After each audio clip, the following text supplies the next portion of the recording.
БЕМЕР е биофизикална апаратура, която активира естествената способност на тялото за самолечение.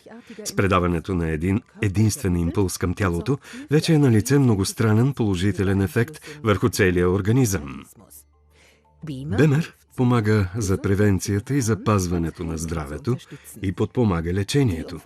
Забележителният му ефект се дължи най-вече на въздействието на БЕМЕР сигнала върху микроциркулацията в тялото.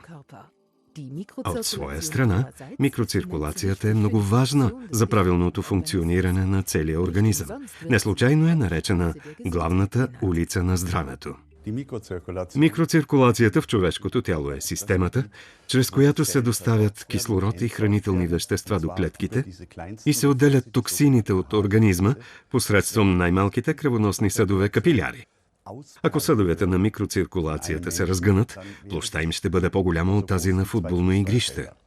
Освен това, в нашия организъм има от 70 до 90 билиона клетки, до които трябва да се достави изтласканата от сърцето кръв.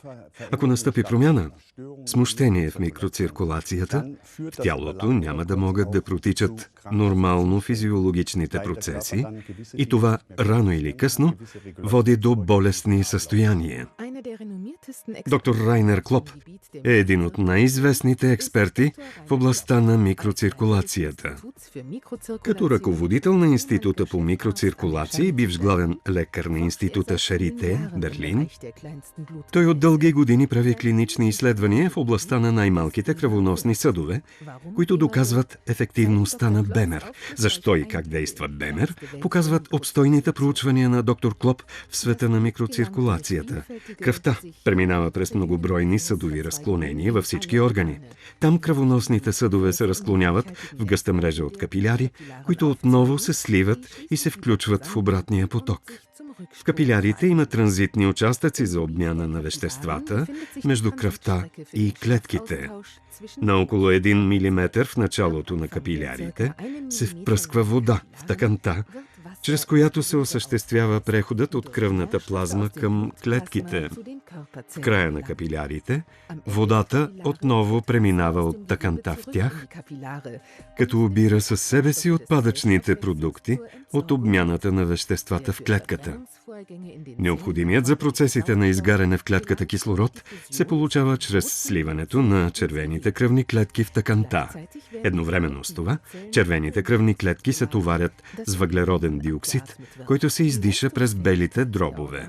Работоспособността на органите и на целия организъм, респективно нашето здравословно състояние, зависят в значителна степен от приспособимостта на органите за смесване на веществата на органната тъкан, т.е. от регулацията на оросяването.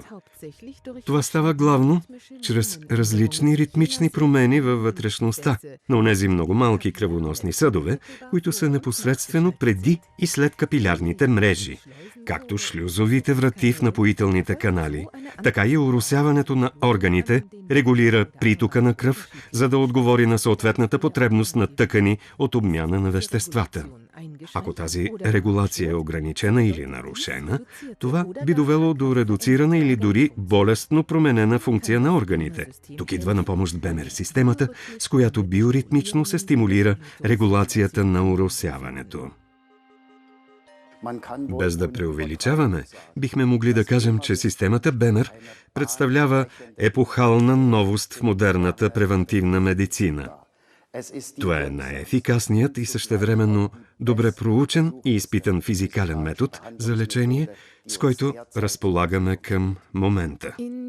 На тази технически скъпо обработена снимка на най-малките кръвоносни съдове се вижда действието на системата БЕМЕР. Само 2 минути след третиране с БЕМЕР, кръвотечението ясно се подобрява. Този ефект е налице в целия организъм. По този начин БЕМЕР подпомага лечението при най-различни заболявания.